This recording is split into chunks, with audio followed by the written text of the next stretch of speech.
کہ دین کو اپنا کام نہیں بنایا، کہ ہر شکل رکاوٹ بنے گی، ہر شکل رکاوٹ بنے گی، اور وہ اپنی طرف اس کو بلاوے گی، کھانچے گی، پھر وہ کہیں کا بھی نہیں رہے گا۔ اصل کام چھوٹ گیا تو کہیں کا بھی نہیں رہے گا، نہ اللہ کے کام کا نہ اپنے کام کا۔ دونوں باتوں سے آدمی جاتا ہے، کیونکہ اس کو بڑے کام کے لیے بنایا ہے، وہ بڑے کام سے اس نے اپنی راہ ہی بدل لی ہے، تو اب جس راستے پر جائے گا میرے دوستو وہ کہیں کا بھی نہیں رہے گا، اور دنیا والے اس کو کہیں کا بھی نہیں رہنے دیں گے، ہاں کہیں کا بھی نہیں رہنے دیں گے، کیونکہ اپنے اصل کام پر نہیں ہے، اصل ذمہ داری پر نہیں ہے، دوسرے راستے پر ہے۔ تو اس کی ہمدردی کریں گے وہ بھی غلط کریں گے، ہاں ہمدردی جو کریں گے نا وہ بھی غلط کریں گے۔ ہم لوگ جب مدرسہ میں پڑھتے تھے عربی کی ابتدائی کتابیں عربی ادب سیکھنے کے لیے، تو اس میں چھوٹے چھوٹے قصے آتے ہیں، تو اس میں ایک قصہ تھا، یہ اس پر کہہ رہا ہوں کہیں کا بھی نہیں رہے گا، جس کام کے لیے بنایا گیا، جس کام کے لیے اس کو مقرر کیا، جب وہ اس کا نہیں پھر کہیں کا بھی، تو اس میں قصہ لکھا تھا، یہ سمجھنے کے لیے کہہ رہا ہوں کہ ایک بادشاہ تھا، اس نے ایک باز پال رکھا تھا، شکاری باز جو جانور ہوتا ہے پرندہ، اسے پرندوں کا شکار کیا جاتا، اسے تعلیم دی جائے، تربیت کی جاتی ہے اس کی، وہ شکار کرتا ہے، اشاروں پر چلتا ہے، ہاں شکاری جانور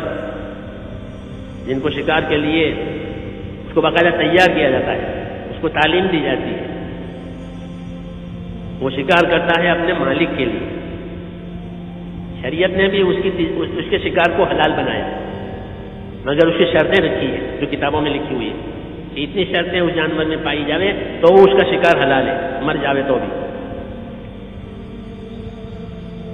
اور وجہ اس یہی لکھی ہے کہ یہ شکار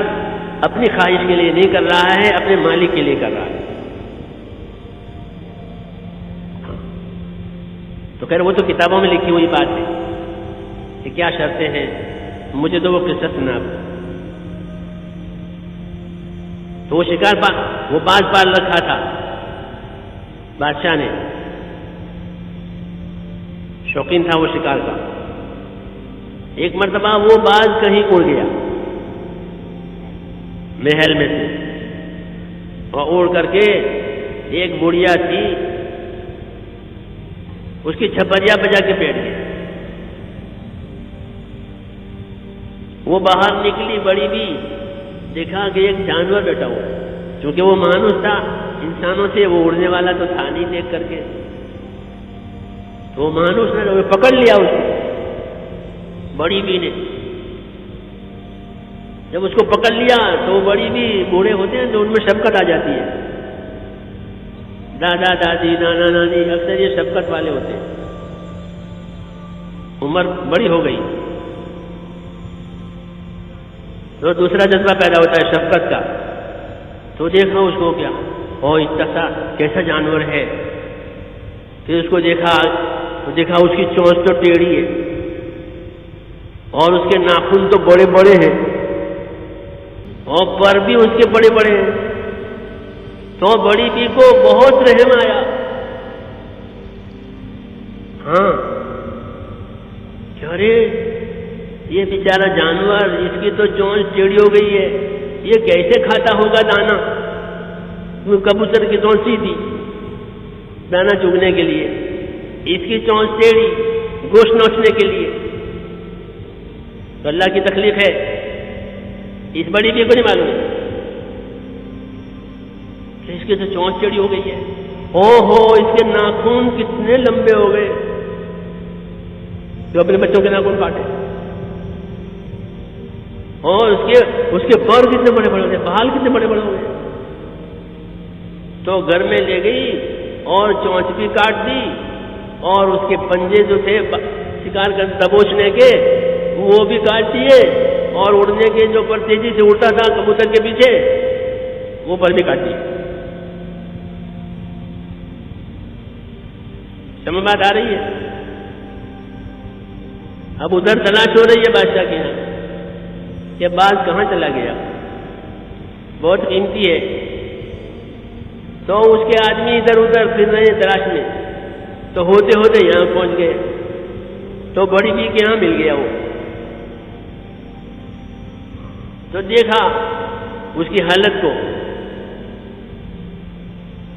تو لے گئے بادشاہ کے یہاں کہ جی یہ حالت ہو گئی اس کی۔ تو بادشاہ نے کہا ٹھیک ہے، اس کی یہی حالت ہونی چاہیے کہ جو اپنے کام کو، اپنے منصب کو چھوڑ کے کہیں اور جگہ جاوے، اس کی یہی سزا ہے کہ وہ کسی کام کا نہ رہے۔ تو اللہ نے مسلمان کو ایک کام دیا، اب وہ یہ کام چھوڑ کے چلا گیا، تو دنیا والوں نے اسے کسی حالت میں رہنے نہیں دیا، اس کی شکل، اس کی صورت، اس کی وضاحت، اس کا ماحول کہیں کا بھی نہیں رہا، پہچان بھی مشکل ہو گئی، کیونکہ یہ اپنے کام سے، اپنے منصب سے ہٹ گیا۔ ورنہ تو جیسے باز کی طرح باز کے بادشاہ کا چہی تھا، تو مومن تو اللہ کا چہی تھا۔ مومن کیسا ہوتا ہے کہ مومن تو اللہ کا پیارا ہوتا ہے،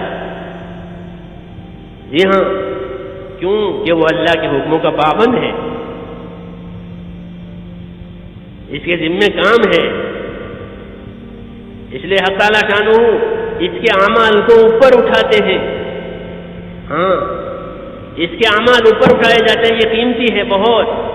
اس نے عمل کیا کہ اوپر اٹھاؤ، اس نے کنکری ماری مینا میں کہ جو کنکری قبول ہوئی وہ اوپر اٹھ جائے گی، جو نہ قبول ہوئی وہ نیچے رہ جائے گی، تو اس کی تو کنکریاں بھی قبول۔ پرانی حدیثوں میں صحابہ نے پوچھا رسول اللہ اتنی کنکریاں وہ کہاں جاتی ہے؟ فرمایا جو مقبول ہوتی ہے وہ اوپر اٹھا لی جاتی ہے، جو نامقبول ہوتی ہے وہاں پڑی رہتی ہے۔ اس سے اندازہ لگاؤ ایمان کی قیمت کا کہ مومن جب اپنے ایمان کے تقاضوں پر چلے گا تو اس کے تو اعمال اوپر اٹھائے جائیں گے، اور اس کے اچھے اعمال کی وجہ سے عالم پر اچھے حالات آئیں گے۔ ہاں، یہ بتایا گیا کہ یہ تو ایمان والے ہیں، یہ تو ڈرنے والے ہیں، یہ تو تقاضوں سے کام کرنے والے ہیں، کہ ہاں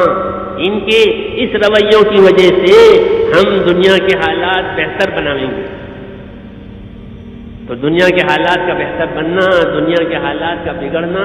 وہ دوسروں سے متعلق نہیں ہے، ہم سے متعلق۔ جو کچھ سنا اللہ پاک اس پر عمل کرنے والا اور ساری کی ساری انسانیت تک پہنچانے والا بنائے۔ دین کی بات پھیلانا صدقہ جاریہ ہے۔ مزید ہماری ویڈیوز کو دیکھنے کے لیے ہمارے چینل دعوت تبلیغ کو سبسکرائب کریں۔ جزاکم اللہ خیرہ۔